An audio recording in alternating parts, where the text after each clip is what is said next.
Nick Digilio here. How's it going? Hey, thank you for watching the videos. Subscribe to my YouTube channel and you'll get daily videos for free. So subscribe to my YouTube channel now and check out the videos. Also, I got a podcast that's coming up. It'll be launching near the end of January, so about a month from now. It'll be on the Radio Misfits Podcast Network. Check out Radio Misfits.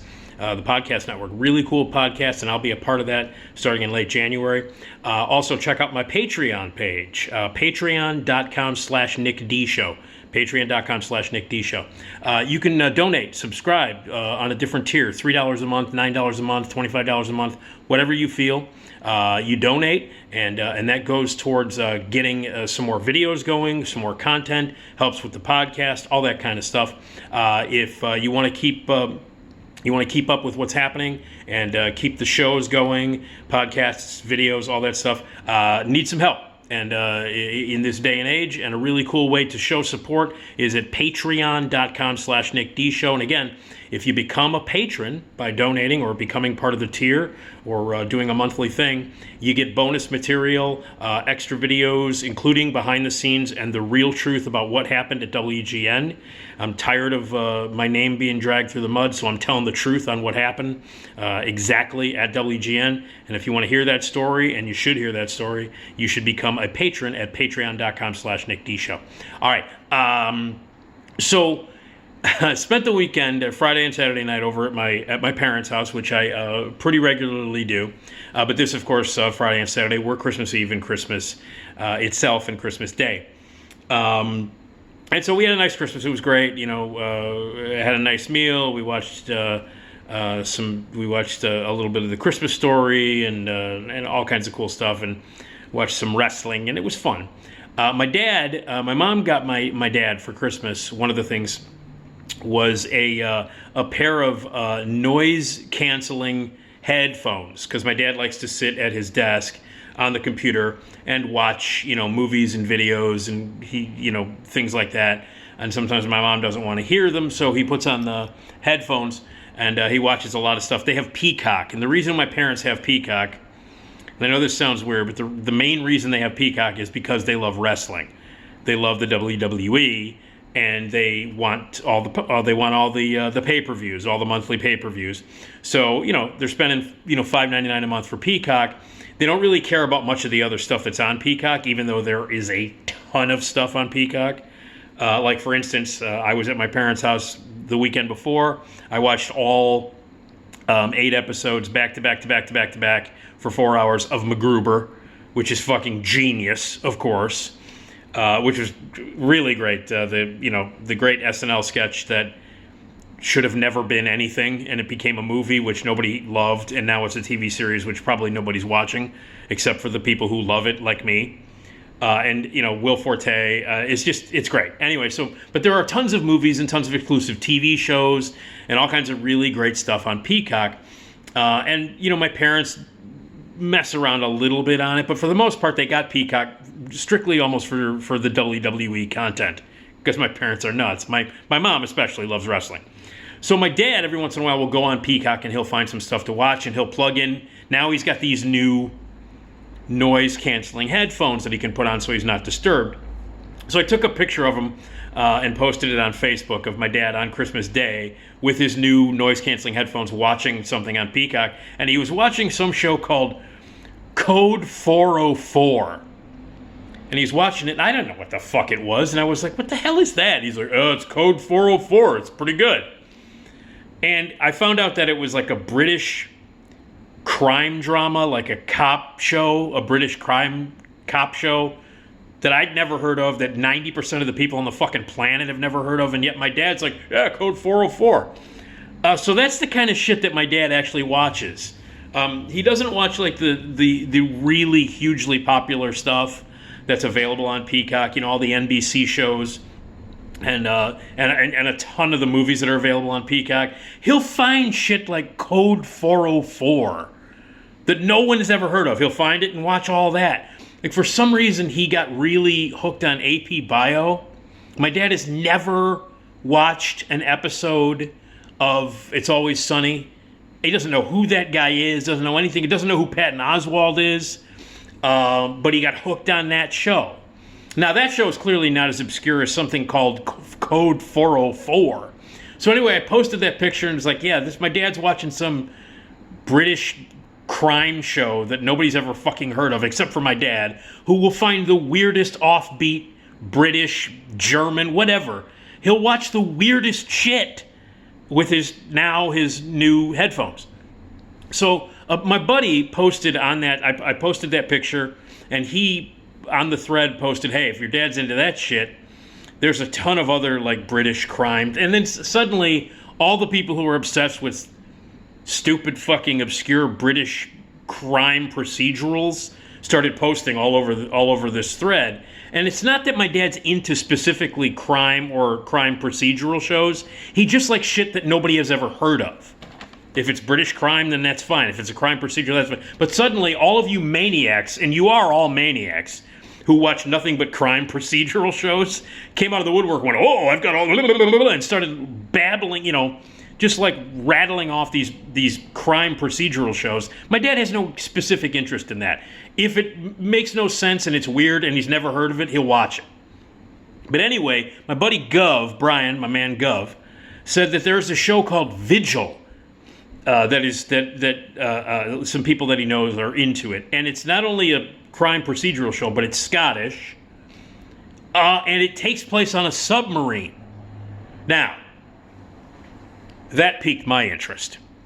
If you were a regular listener of my show, or if you know me at all, you know that I have this really unexplained fascination and absolute love for fucking submarine movies.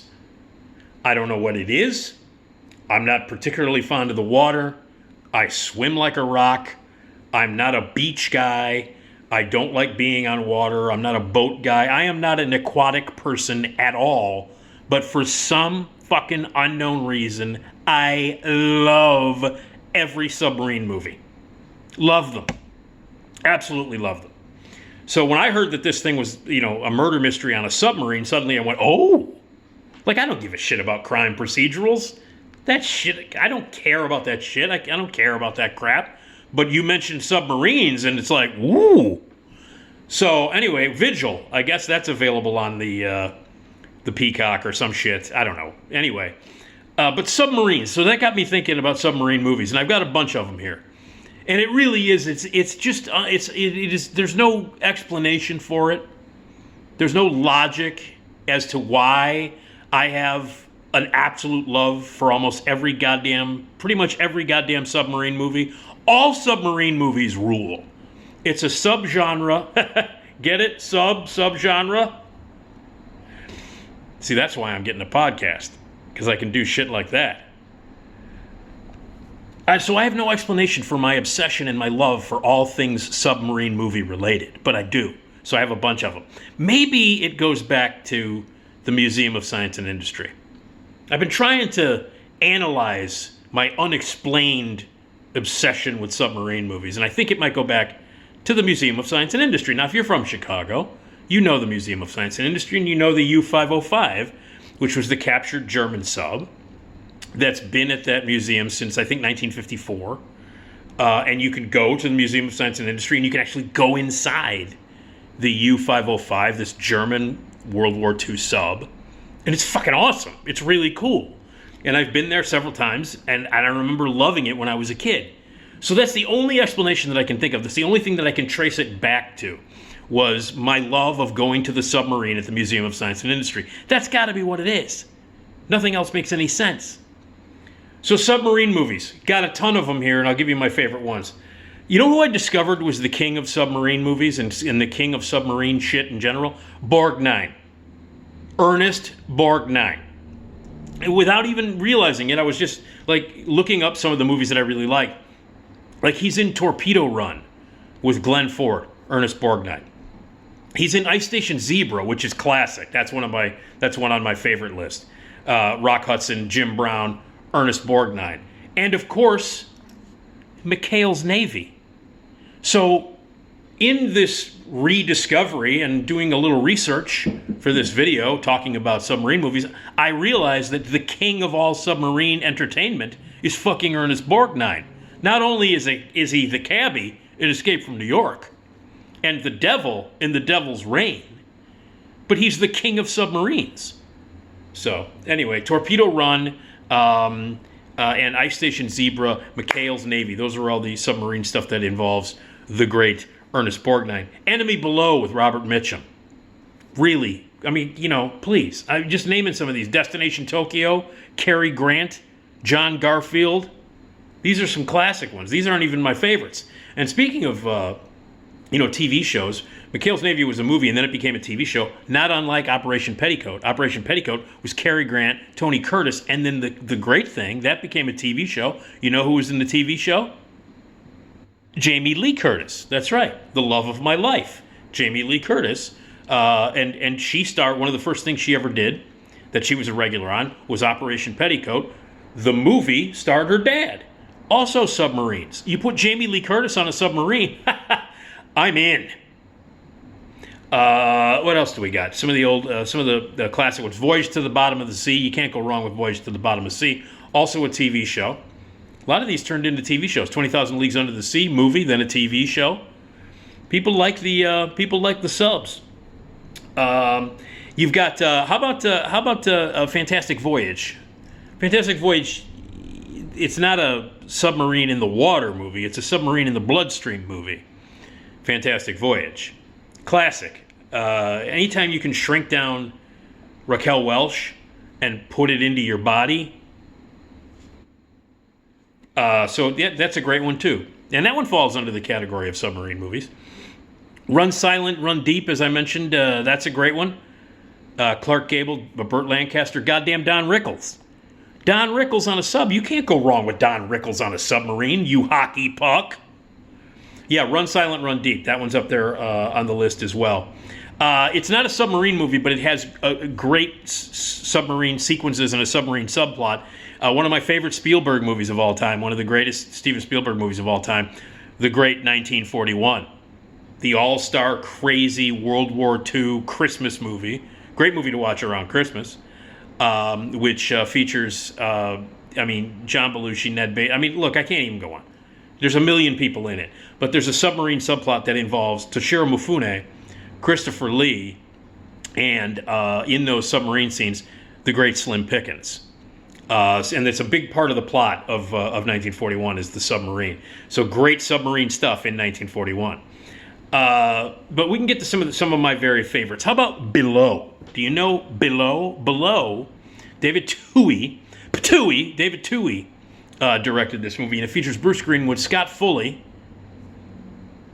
Noel from Felicity, co-written by Darren Aronofsky before Darren Aronofsky became really Darren Aronofsky. It's a horror movie that takes place in a submarine. Now, if you've not seen this movie, it's really fucking cool. Not only is it a submarine, but it's a horror movie. So that's like killing two birds with one stone in the Nick Digilio hut. I love horror movies. You like haunted movies? I love haunted movies. Put that shit on a submarine, I'm paying $44. I don't think I ever paid $44 to see that movie. But anyway, Below, if you've never heard of it, kind of a low-budget haunted submarine movie. Very cool movie. You should check it out. U-571. Please. Please. Great. U-571, directed by Jonathan Mostow, who directed The Extraordinary Breakdown with Kurt Russell, Kathleen Quinlan, the late, great J.T. Walsh, one of the best movies ever. U-571, loved it, made $2 at the box office. My ex-girlfriend Helena and I went to go see it. She loved it too. I don't know why we ever broke up. She liked U-571. Where can you find a woman that loves U-571? How do you not hang on to that? Anyway, McConaughey is in it. Matthew McConaughey is in it. Bill Paxton is in it. And here's how good this movie. Fucking idiot John Bon Jovi is in it, and he's good in it. That's how good U-571 is. So U-571, terrific. McConaughey, submarine movie. Fantastic. For me, it probably all started, like, my sort of obsession and love for submarine movies. It's got to be, it had to start with Das Boot. It had to. Now, I had seen submarine movies, obviously, before Das Boot. As a kid, seen a bunch of them and stuff like that. But because Das Boot was so amazing, and the thing about submarine movies, and this might be another reason why I like them so much, is because I have an issue with claustrophobia. I'm relatively claustrophobic. I have an issue about being pinned down and close, especially on my back. Like if I'm on my back in an enclosed place, forget it. I completely freak out. Like any movies that feature buried alive scenes, I hyperventilate and cry. Serpent in the Rainbow, I can't watch that movie without like crying and hyperventilating. There was a movie with Ryan Reynolds called Buried, which is just him in a coffin. And the Kill Bill in Kill Bill Volume 2. So I have an issue. I have a claustrophobic issue. And, you know, a lot of submarine movies are claustrophobic because submarines are a claustrophobic place. And I have a fear of water. So that's probably what it is. You're underneath the water. You're stuck in this tube. It's very tense and claustrophobic. And if there's a leak, you're going to die. You're going to drown. So I believe that really taps into a lot of the psychological issues that I have. And I have many. I'm a really fucked up guy. So yeah, that's probably what it is. But Das Boot, which is probably one of the most intense and claustrophobic movies ever made, perhaps the granddaddy of all submarine movies, that's where it started for me. And if you haven't seen Das Boot, Jesus Christ, what's wrong with you? Gray Lady Down, Charlton Heston, classic 70s submarine movie. That came out during the whole spate of disaster films that were out in the 70s. Of course, Charlton Heston is required to be in it. If there's any kind of disaster, Heston's got to be in it. Gray Lady Down, terrific. Obviously, The Hunt for Red October. You can't talk about submarine movies without talking about The Hunt for Red October. Sean Connery, Alec Baldwin. Terrific movie. Really well done. It's actually personally not one of my favorite submarine movies, but again, it fits the bill and fits into the mold. Let's see what else we got. We've got here's how much I like submarine movies. I Back Down Periscope. That's right. Yeah, that's right. I Back Down Periscope with goddamn Kelsey Grammer. Rob Schneider's in that movie, and I like it. How the fuck does that happen? How does Rob Schneider end up in a movie that I like? You know why? It's in a submarine. William Macy's in that one. Who the hell else is in that one? William Macy. And so it's a ridiculous, stupid movie that made about $1.12 when it came out. But I like it. Down Periscope, another good submarine movie. And here's one I have issues with. Hunter Killer. This is from a couple of years ago, and the reason I have issues with it is because Gerard Butler is in it, who is one of the largest sacks of shit that's ever been in movies. He is one of the biggest wastes of space in film of all time. Gerard Butler sucks. I mean, he sucks. I mean, how many movies is he going to make where he's like rescuing presidents and shit? He's the worst. Gerard Butler is a sack of crap. But he's in a submarine movie, which requires me to see it. And Gary Oldman was in Hunter Killer, and so was Common. I don't know what... Not a great movie, but it's a submarine movie, which means it's worth seeing, even though Gerard Butler is a sack of crap. The Life Aquatic, not totally a submarine movie. One of the few Wes Anderson movies that I really dislike, although it's not nearly as bad as his current piece of shit, The French Dispatch, which is unwatchable dreck.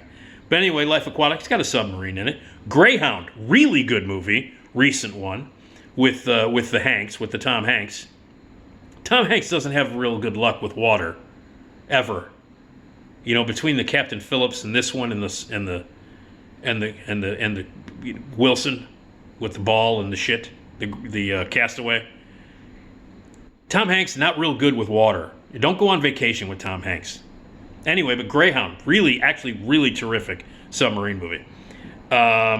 Underwater, which stars Kristen Stewart, who I have a massive crush on, who I used to kind of hate because of the Twilight movies, and then she's evolved into one of my very favorite actresses on this planet and gave one of the very best performances of 2021 in Spencer as Princess Di. I love Kristen Stewart, and I love submarine movies, so therefore I loved Underwater, another sort of horror, sci-fi, creepy submarine movie. Speaking of sci-fi, The Abyss. Tremendous movie.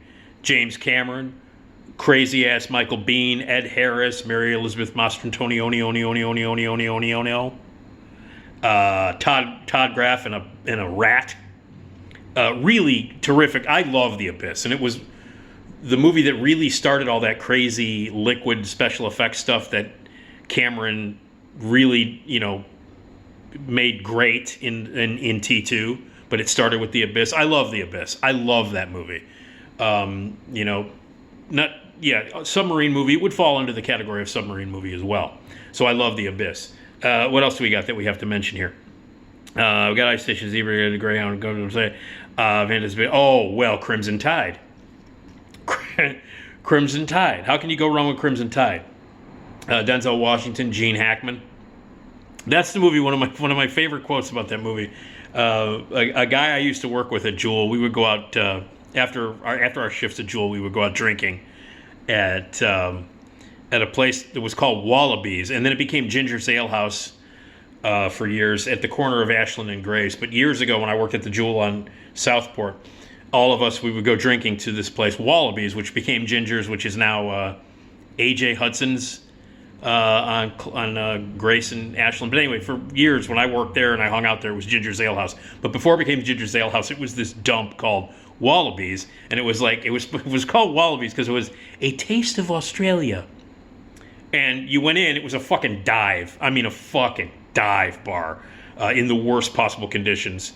Drug deals, gangbangers. It was a fucking dive. But we went there all the time because the beer was you can get shots for like $2 and beers for $1 there. It was a dive. And us Jewel guys would go in there and we would get bombed. But it was called Wallabies because behind the bar, for some reason, there was like a kangaroo, a stuffed kangaroo or wallaby, just a stuffed kangaroo with a noose around its neck, and it was holding a can of Foster's. But nobody who owned the place was from Australia.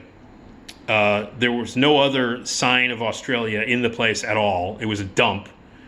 They didn't serve Foster's, but there was a stuffed wallaby kangaroo, old, smelly, with a noose around its neck, and that's why it was called Wallabies. I don't know why I even brought that up. But anyway, my friend from Jewel and I used to go there and get drunk, and we would go there, and we were there, and we were talking about the Crimson Tide, and we were talking about Crimson Tide one night, and he said, "Yeah, he couldn't think of the name of it." And he's like, what's the name of that movie with the Denzel Washington and Gene Hackman? They just punch each other in the fucking face for 2 hours. What's that movie where they punch each other in the face for 2 hours? What are they, you know what I'm talking about? Denzel Washington, Gene Hackman, they just punch each other in the face for fucking 2 hours. What's that movie called? He doesn't mention the submarine, doesn't mention anything else about it. And it doesn't consist of them punching each other in the face for 2 hours, but that's the best description of Crimson Tide ever. That's that movie with Denzel Washington and Gene Hackman where they punch each other in the fucking face for 2 hours. Best description of Crimson Tide ever. Crimson Tide, ghost written by Quentin Tarantino. Really good movie. So I think that's it right there. You've got your Das Boot, your Hunt for Red October, Below. K-19, directed by the great Catherine Bigelow. A much maligned movie that should not be maligned. It is terrific. Harrison Ford, Peter Sarsgaard, Liam Neeson's.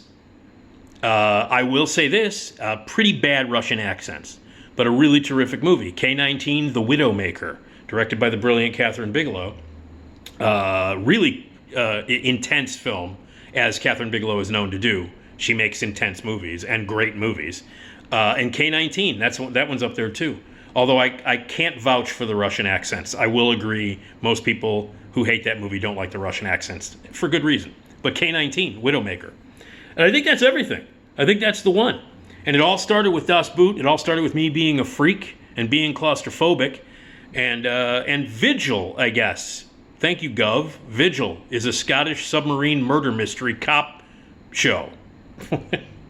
So, anyway, I just have an obsession with submarine movies, and I just thought, fuck it, let's talk about submarine movies. Did I miss any, or submarine TV shows, or submarine stuff? Leave it in the comments. And remember, go to patreon.com/NickDShow. Subscribe, become a patron, help me out. $3, $9, $25 a month, whatever you want to do. It helps out. You'll get exclusive content as well. And if I missed any of the Submarine movies, hey, do it. I'm going to see, you'll get a review from me on Monday night or Tuesday morning, of the Joel Cohen of the Coen brothers has adapted the Scottish play to the big screen with Denzel Washington and Frances McDormand. And I will be seeing that and giving you a full review of that. And I will be talking about my favorite Coen movies, the Coen brothers movies. That's another video I'm going to cut. So enjoy the veal. Thanks a lot. Enjoy your submarine. And have a sub sandwich while you're eating a sub sandwich on a submarine. I don't know what I'm talking about. You know what? I need sleep.